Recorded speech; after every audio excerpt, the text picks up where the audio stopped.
I look forward to this session. Thanks. And before we get started, I just wanted to outlay, some of the things that you have been accomplishing.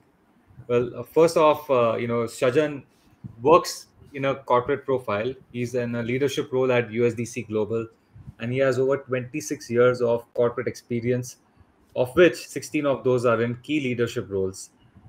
He's an award-winning short filmmaker and a long-distance runner. So, very interesting combination.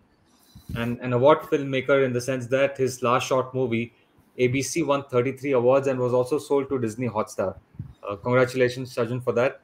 He has a Limca and Indian book records for running, having completed a number of ultras in India, which includes the Rohtang Epic 80 kilometers, Border at 100 kilometers, Garhwal 74, 161 kilometers thrice in 6 months, 220 kilometers and with 37 hours on the trail. And I've been following him on Twitter and LinkedIn, where he routinely publishes, his long distance running records and also long time records, which is 12 hours, 24, 36 hours nonstop.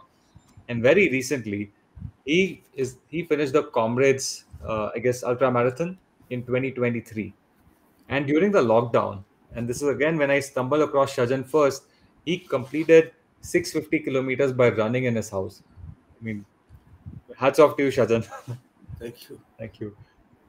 So, Shajan, firstly, let's talk about your latest accomplishment, which is this Comrades Ultra Run. And what does that feel like? See, the Comrades is the ultimate human test, and this is a run which happens annually, where you run. Every year it changes. So one year it is down run, and the other year it is up run. So it is a run which starts from Petermatisburg. It is steeped in history because Mahatma Gandhi was thrown off the train at Petermatisburg. So, and then you'll run to Durban, and the next year you run from Durban to Petermatisburg. So the down run actually doesn't mean down run. It's a fallacy. The down run actually means up run, and the up run also means up run. So it's a run where you run for 89 kilometers with 5 intermediate hard cutoff points, followed by your final cutoff point. So you need to finish the run in 12 hours. But that's not it. You have got a 1,000-meter elevation gain, and you have 5 hills interspersed with thousands of hills.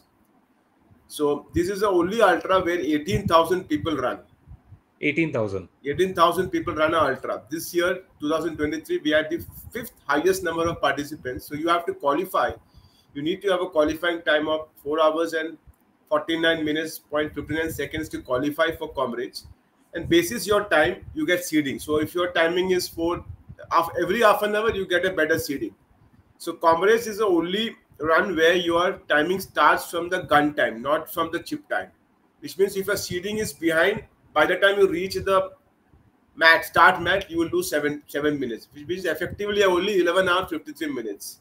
And the cutoff points are so brutal that if you miss the cutoff by even 1 second, the gates are closed, and you're picked up in a bus and you're dropped back to the stadium. Wow, so many people finish. This year we saw the highest number of finishers. 92% people finished, which is the highest in the world. In India, 25 people couldn't finish. 403 people registered. I think many people didn't participate. 270 participated, and 25 couldn't finish. But this time in India also had the highest number of participants, and also saw the highest number of finishes. What happened is, over a period of time, Indian ultra running has come into the scene, and 5 years back, only 10 or 15 people were running Comrades, because it was like way beyond people's imagination.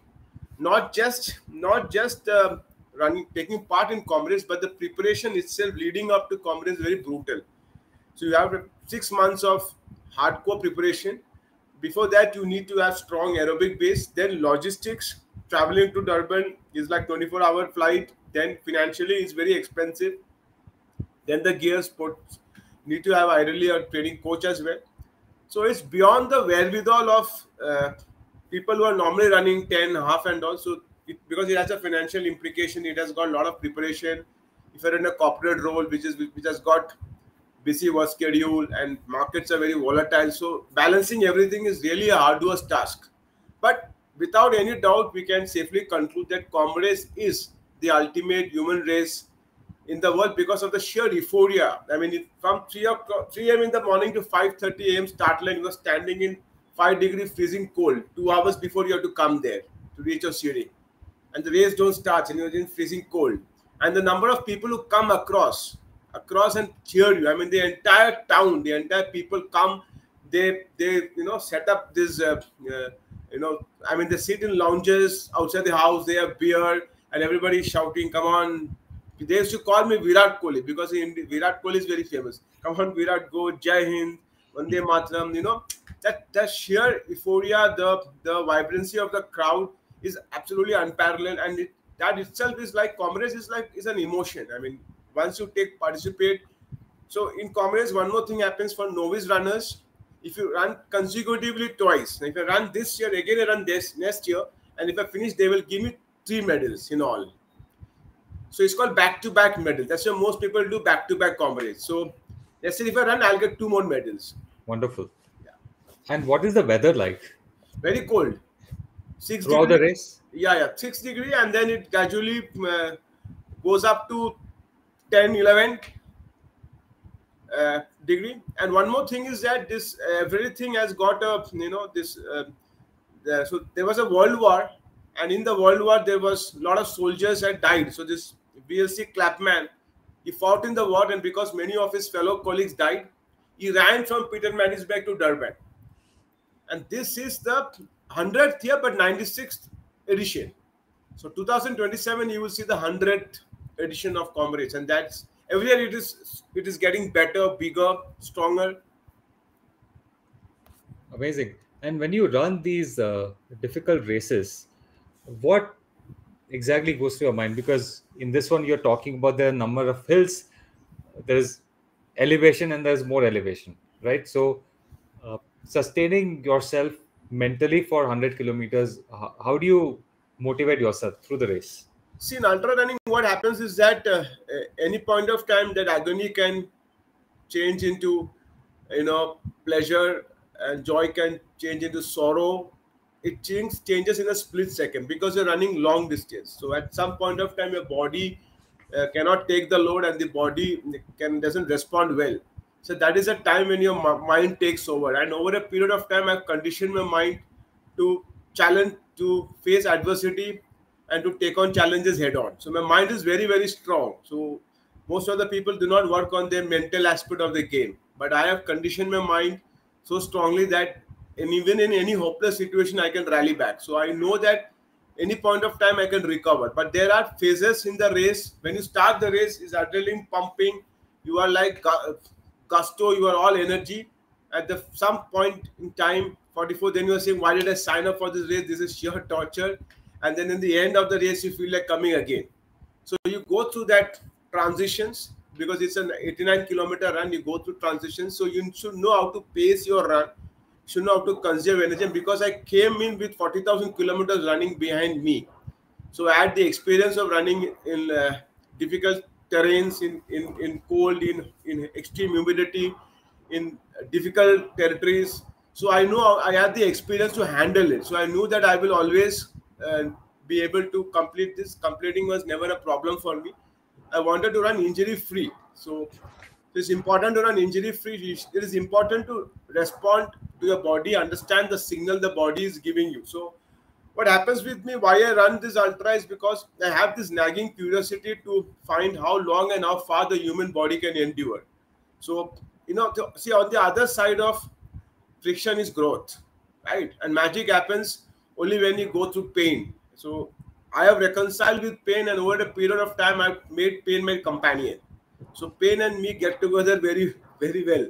So I know how to handle the pain. I know it's a matter of time. So when I run, and when I have phases when I feel like throwing in the towel and I felt like quitting, a voice comes into my head and says that, so many people are cheering for you, so many people care for you, you can't let them down.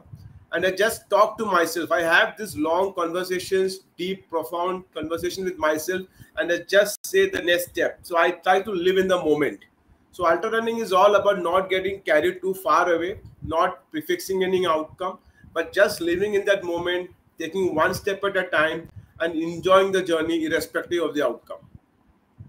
So in my earlier podcast, I had a conversation with Sufi, and I think you know her. Like Yeah, she's yeah, another crazy ultra runner, yeah, yeah. and very mentally as well as a physically strong person, right? So the first thing that is important for these distances is the sheer willpower that I've signed up for this thing. I have to complete it. Right. But beyond that, once you're running, I asked her a very similar question, and she's like, I look at the next street light. That when I'm running, I want to go to the next street light and the next street light and so on. Yes.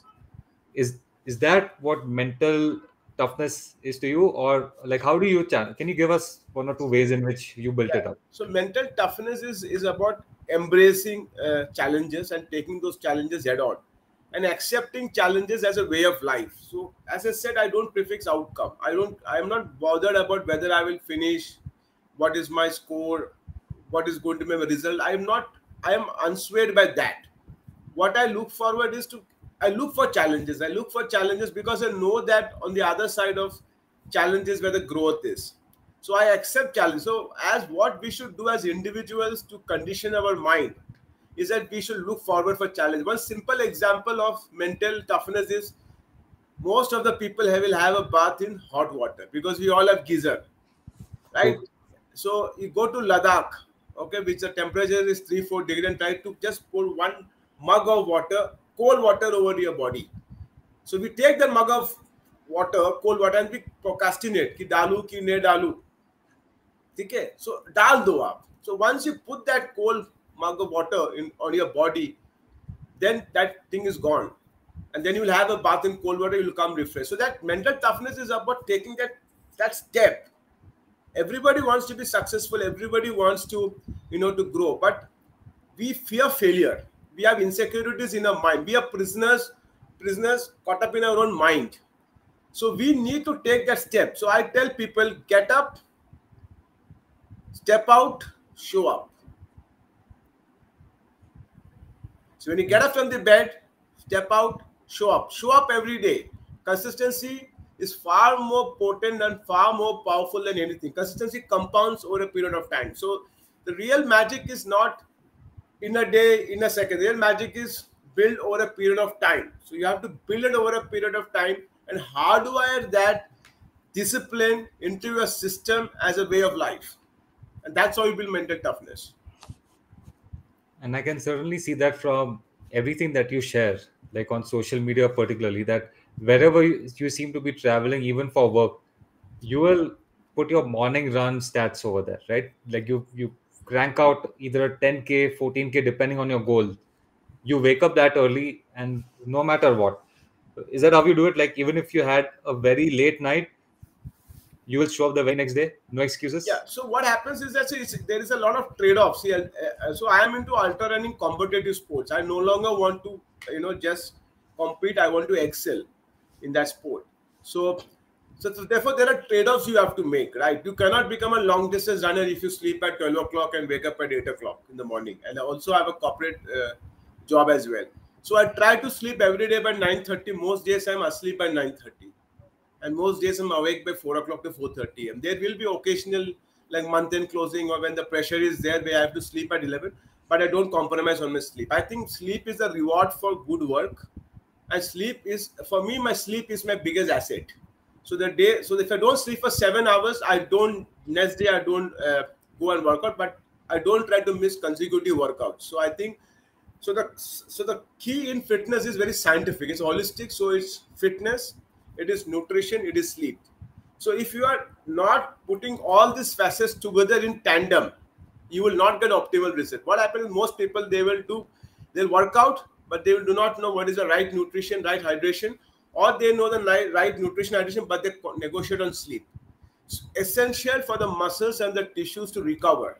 If the body doesn't recover, you will get suboptimal performances. So sleep is absolutely crucial and integral to optimal performance. So I ensure that I sleep, I take the right nutrition and hydration. I have coaches who work on specific interventions, because once you reach a threshold level, and for you to radically grow and get quantum jump, you need to have specific intervention, and you need to have shared accountability, which comes in the form of coach. So I had coaches working on me. I had two different type of coaches for, because I was competing in two different type of races. So it's important that that happens. But wherever I travel, I do run because I'm deeply driven by a purpose. My purpose is far beyond my short term goals. So I think values is what defines. So I have certain set of values, and that values drives my purpose, and that purpose drives my action. So, as an everyday office worker, right, someone who's willing to emulate what you are doing, they will not probably have the same level of seriousness where you have right now, that level of dedication. So, how could they start? Because it seems like I have to line up too many of these things before I get started. And I think that's where people miss this boat. But they're like, "Arey, it's much easy. Let's just sign up for a gym membership. देख लेंगे वहाँ पे जो हो गया वो." See, when I started off, I was 92 kgs. My BMI was 31.8, No obese. way. Okay, as per the parameters. I was obese, and one fine morning off the fly, I went for a run, and to my utter shock and dismay, I couldn't run more than 100 meters without gasping for breath. And that is what a then reality check happened, that look, this is not done. My body is designed to move. I mean, movement is central to human evolution. Our ancestors used to move in search of food. So at the 39 years, so I got a reality check, and next day again I went, I could run 150 meters.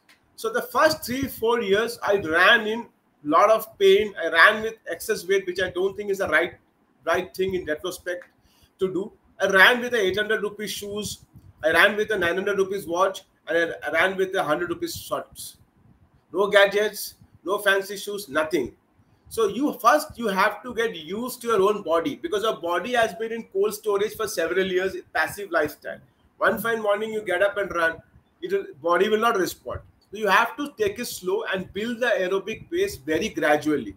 So for all people who are working in corporate roles, front facing or back end facing, first of all, move your body. Okay, get into a rhythm, get into the groove. Every day, just spend time on foot. Don't look at pace, don't look at distance. Just spend 30 minutes every day. And after 1 month, spend 45 minutes. Just understand your body, love your body first of all. Because see, when I was 20 years old, I thought owning a BMW is a status symbol. At 45 years, I can tell you, my body is my status symbol. Your body is your asset. It's the only place you have to live forever. It's your permanent residence, right? So you have to fall in love with your body.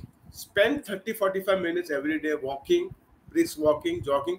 Forget about transitioning into ultra distance, running half, running full. All that, just forget it. See, there are no overnight miracles. Overnight is 8 years. There are only overnight tragedies. It took me 9 years to reach this point. The first 3 years, I was just running 10K, 10K, 10K. I And how often graduated. was that? Sorry, how often were you running a 10K? I was running, I was struggling. I was doing 5K, then walking, jogging, walking, jogging. I went through the entire rigmarole of normal people. Like everybody wants to aspire to be a long distance runner. I went through that entire rigmarole of struggle, pain, discomfort, giving up. But I stuck on with it. I dug deep and stuck on with it because I had a purpose.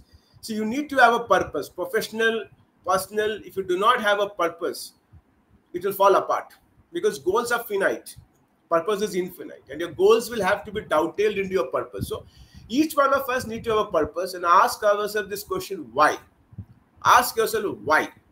If you ask yourself why, and if you get the answer why, then you will get your out to do it. Very well said. And from what point over there, let's say you complete a milestone. What's a good milestone to know that I'm ready for the next step? Is it a 5K or a 10K? So when you feel good about it, when you have finished a 5K and somebody tells you run five more K, and you are ready to run 5 more K. So you should run by focusing on the fundamentals. Your breathing should be good. Your form should be good. Your technique should be good. Your fundamentals will have to be in place. If people do not look at all these aspects. So breathe properly. Focus on the form. Focus on the rhythm, and take it very easy. So once you finish a 5K and you feel happy, you feel cheerful, you're fully energetic, you feel as if there is no discomfort, that's the time you can you can be reassured that yes, you are doing the right things. And I see something which I've observed in friends. So once upon a time, I used to run long distances. I've run several halves and a full. Now I'm at a stage where my strong motivation for running has gone away. It's there for other endurance. I've moved to swimming, but I do other activities and all.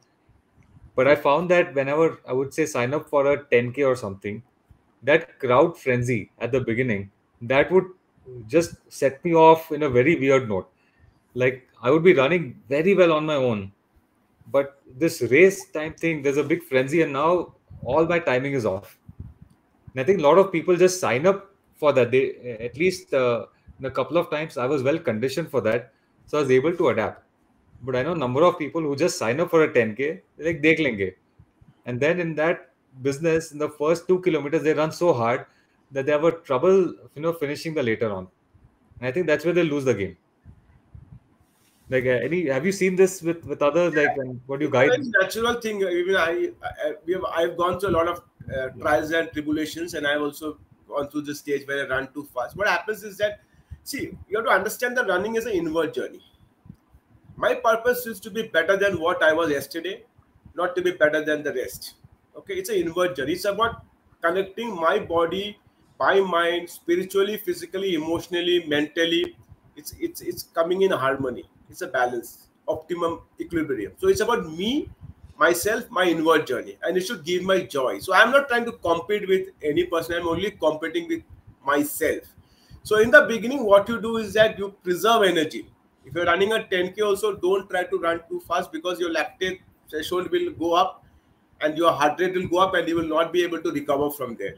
So it is because all amateur runners, for the first time, when the run happens in the neighborhood, they just want to show bragging rights that ki mere ko medal mila, and they want to put on social media, so they get carried away by the occasion. But again, it all comes to purpose. If there is no purpose and it's just one goal, कि ये 10 kilometer complete करना है, somehow you'll finish. Most of the people who start 10K, if you can finish because there is no cut-off time. You're walking, jogging, laughing, listening to music, and you're just finishing it. So each to his own, but I will say that enjoy whatever sport you pick up. It can be running, swimming, it can be yoga, anything. Enjoy, be consistent, be disciplined, and make that as a way of life and try to make it sustainable. Because if it cannot be sustained, it will be difficult. Agree. I want to touch upon one thing you mentioned this earlier, which is the entire diet and recovery part. And I go back to the days when I would go to a gym every day, and I had a routine which was set up over the years that I would run for minimum 30 minutes. After that, you hit the weights because that's what the people in the gym around me had told that. And after that, because again, I don't know how that idea came that I need to run like a 10K. I used to run 6 miles every day, and that used to be my warm up. And after that, you would attack the weights. One day, my good friend of mine, he stopped me. He's like, "Tu kya kar raha hai?" He's like, "You are going to hurt yourself really bad if you do this thing." And I'm like, "Why?" He's like, What happens over here in the gym is you are extending your fibers, you're breaking them. Okay, this is not when they're growing. You're not growing stronger in the gym. This is where you're expending the most energy. You need to give your body enough time to rest, recover, which comes through good diet, which comes through good sleep. And that was in my student days when, anyways, you're used to these late night sleeping and God knows when you're waking up. So he intervened. And after that, I got some semblance of, Arey boss, I need to do something different. I can't go the way I'm doing and expect the results which I want. So, how does your recovery, diet, everything look So like? my recovery turnaround is very good. Uh, Fortunately, I'm able to recover very fast. But generally, for what I do is that I sleep is a big part of my uh, third pillar of third pillar of fitness is sleep, and most underrated pillar. So there is this book called Why We Sleep by Matthew Walker, which scientifically chronicles uh, why sleep is very important, and people who negotiate or short circuit the sleepers. With sleep also there are two aspects: one is your physical restoration, one is your mental restoration. The first half is physical and the second half of sleep is a mental. So it's important because our what we are seeing on our body is at a very superfluous level, because the muscle and the tissue takes a lot of pounding, which is not visible to the naked eye. So sleep is very, very important. 7 to 8 hours of sleep is important. Otherwise, it will have long-term consequences. Short-term benefits, long-term consequences. Then comes to nutrition. You should always try to find the sweet spot because our bodies are different, right? And the body is a well-oiled, seamless, cohesive, intricate machine designed by God. So, but each one's body is unique. What will work for me may not work for you. So I did a lot of experimentation. I also went vegan. I found that vegan is not working for me. Then I went to protein. So I ensure that I have protein, I have carbs and fats in good measure. I have macronutrients, I have micronutrients, I have essential minerals, vitamins. So there are some vitamins which may not be available in the raw food, fresh food. So you may have to use supplements. So you have to find your own golden median by experimentation or by taking a proper nutrition expert, okay, and work. But for most people, generally, what I will suggest is that avoid aerated drinks. All sugar is essentially has no benefits. It's slow poison. It will kill you slowly by slowly. Quit smoking because smoking has long term consequences. So is alcohol moderate. I will advise. I'm a teetotaler. So then this fast food you are getting, everything processed, packaged, refined, avoid that. Have homemade food. Watch what you eat. Be conscious. Occasional indulgence is good. And eat clean, eat mindfully, eat consciously, have good sleep, and every day move 45 minutes. That's it. Because prevention is better than cure. I mean, but if you are going to a doctor and doctor is giving you medicines, trust me, that for the rest of your life, you'll be popping medicines only. So you have to prevent. Once you go to a doctor, doctor gives medicine, means you are catching up now from that point onwards. So 70% of deaths in India is lifestyle. It can be mitigated to a large extent with slight modification of lifestyle. Please understand your health is your priority. I mean, you work in a corporate job 8 to 10 hours. You should sleep for 8 hours, spend 1 hour, and live a happy life. Because when you become a grandfather, you should be running around with your kid in the park, not somebody taking you in a wheelchair, you know, to the Or, airport. or two strollers, one for the one for the baby, one for the grandpa. That's why. So thank you. Now, if I turn back the, I guess, lens again towards you, after you started completing, these distances like 10K to maybe eventually a half marathon, then possibly a full marathon. How much was the time that you took from, let's say, that 10K to completing a half, and then deciding that array ultras are the thing for me? So I have a very interesting anecdote. So when I was running at 10K, I was running at 10K, and then I saw 21K runners finishing 10K and running towards 21K. So I was shocked. I was saying that look, this I'm struggling to run 10K, and these people are doing double. I mean, these people are like special. How they are doing this 21K. So it took me a lot of leap of faith, lot of courage to sign up for half marathon. I didn't believe I had it in me to do a half marathon. So I did my first half at Delhi Airtel. I did it in very modest time, 2 hours and 47 minutes. Like I was like trudging along, walking, and just trying to finish the race. But from half, I didn't do full. I went straight for ultra. So one day I made a very strong commitment to myself that I'm going to become a ultra runner. I made this bold, audacious commitment to myself. And then I put everything behind it. I worked on my diet. I lost 21 kgs in 3 months flat. I increased my mileage, and I went after it L for leather. And then I ran my first ultra 50 kilometers. So I just jumped from 21 to 50. I ran in Goa on a very, very sweltering heat, and I finished that very fast. Then I ran from 50 to I did 12 hours stadium run in Jawaharlal Nehru Stadium in nail batting cold. I lasted 12 hours. I did 84 kilometers. I came fifth in that run. And then I understood that this is my mojo. This is my calling. Because in long distance, you are always with yourself, okay, and you have long time to recover. You keep talking to yourself. I love my own company, okay. I love loneliness. I love to be alone. That's when my brain functions better. That's when my body and mind connects better. So I have long periods where body and my heart and my mind constantly are in engagement with each other, and they reconcile. They agree to most of the things. So then from 84 I jumped to 161. Then I did a full marathon. All happened in just 6 months. Crazy. 50 to 84, 84 to 161, all happened in just 6 months. And 161 I did thrice in 6 months. all I finished in 1 year. Then only I moved to full. And I assume you were all injury free during this All entire injury free. crazy ramp up. I never in my last 9 years, I never had any injury. I was fortunate because I ran an overweight, which is not the right thing because the load gets unevenly distributed. I will advocate, and through your podcast, I would like to request everybody that if you're overweight, don't run. Brisk walking is fine. Try to get your weight shape and don't focus on weight reduction. Focus on strength. Focus on building muscle. Focus on strength. Focus on proper lifestyle. Weight reduction is not the it's not a goal you should chase. It will take care of itself if you follow a proper lifestyle. And once you are strong, once you're mentally physically strong, then only you should graduate into a runner. Overweight, don't run because it's highly risky. You may get injured. Some of the best runners in India have got injured badly because they overdid, tried to do too many things too soon, too fast, and they never recover from their injury. Yeah, thank you, Shajan. And I think that's a very valid point, right? Because and I have people in my family. Even I used to be overweight at once upon a time, and there is some junoon which gets into you where you're like, "Arey, I want to get rid of this, and I want to get rid of this fast." And you end up reading stuff in the newspaper about, "Hey, look at this person. They went on a crazy diet or a crazy ass workout, and they got these unbelievable results." So I am chasing that, and that may not work for you. That may not work for your body.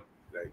So I think, yeah, it's want to just touch a bit on your ultra runs when you are doing all these you know half marathon to, let's say, a 50 kilometer, all that. Did you have your sleep, everything logged in at that point of time, or that came in later? No, sleep was always integral. I mean, sleep. I am always been an early riser. Go to bed early. I never had any had to make any modification on that. But while when I was doing this ultra and transitioning to ultra, I understood the significance of sleep immensely. I went deep into the scientific process of sleep. I read books. I embellish myself with knowledge across. And I got it on point that sleep is crucial. All the time I slept because of a habit, which was formulated because I graduated from Xavier's Calcutta colleges in the morning, 6 o'clock, so I had to wake up. So that became an habit over a period of time. But the significance of sleep and how sleep is crucial and integral to bringing my optimal performance, my A game into picture, happened only because I went deep dive and I learned and studied about it sleep. I am a big fan of good sleep. I tell people, boss, just sleep 8 hours. That's it. And just do basic things in your house. Just go to the shop to buy some stuff.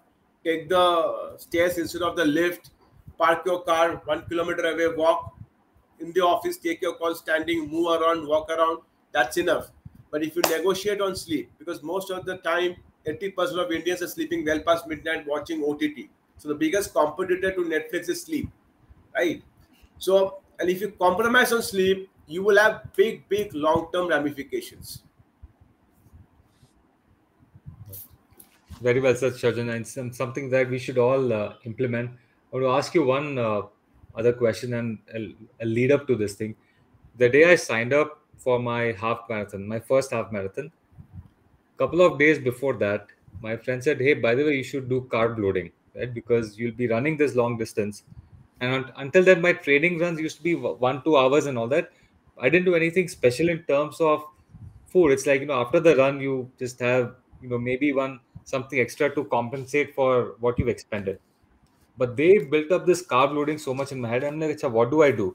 Like, एक काम कर, just let's go to a pizza place, have as much pizza pasta that you can put in your body. I'm like, "Okay, fine, you guys are experienced, you're telling me what to do." I did that, and oh boy, the next day my run was terrible. I just did not enjoy it. Uh, and again, I think this concept of how much to eat the day before a run and all that, what does your, I guess, pre-workout diet look like, and post-workout? So I'm not a so there are different schools of thought around it, carb loading and not carb loading. So I'm not a big fan of carb loading because I know exactly what my body needs. I don't try to experiment with food at all leading up to the race, but I ensure that fluid intake is good because I will be dehydrated. I don't want to get dehydrated and have cramp issue. So I ensure that there is good fluid restoration and good fluid balance in the body. So I have a lot of water and other sort of drinks, energy drinks. I mean, I have some tablets from Univate. So I ensure fluid intake, but I will not experiment too much on food. I don't have pasta and all those things. And for 21K, you don't need to do carb loading because your body has enough energy. Only half marathon will finish in 3 hours. So, so full marathon, maybe couple of days before you may need to have carbs, but that need not exceed what you are doing otherwise. Also, just keep it at that. That is one thing. What is the next question? Yeah, just and post workout, like after a long run. Yeah, pre-workout. So see, mine is very simple. Early morning, I will have a glass of lukewarm water to flush my toxins. And then in the morning, I will have a black coffee without sugar. I have stopped sugar, refined sugar for last 9 years. So I just have black coffee. Black coffee is a strong stimulant for pre-workout, and that's it for me. But as I'm telling you, different things work for different people. For me, this is good. So when a long run for me is 40 to 50 kilometers. So I'm just defining that. So long Sure. run for somebody is very relative. It may be 21 kilometers. But for people, so one thing I want to caution people is that, and the mistake I made is that when you are running, do not drink water when you are thirsty. Drink your water before you are thirsty. So when you're drinking water, also you should sip water. You should not drink it. So sip one sip every 500 meters is good. Okay, so that's what I do. There are a lot of energy drinks in the market, but you should be very careful what you should drink. You should understand your body again, and you can have a banana or something after you finish. But I give a gap of 1 hour after my run, so I have something called as elite uh, recovery mix, or I have a powder with the elite recovery mix. That's when I do really long, 35, 40 beyond that. And then I have normal food. I have homemade food. I avoid fast food. I avoid food from outside because when I have food from home, I can control the ingredients in it. I know exactly what are the ingredients prepared in that food.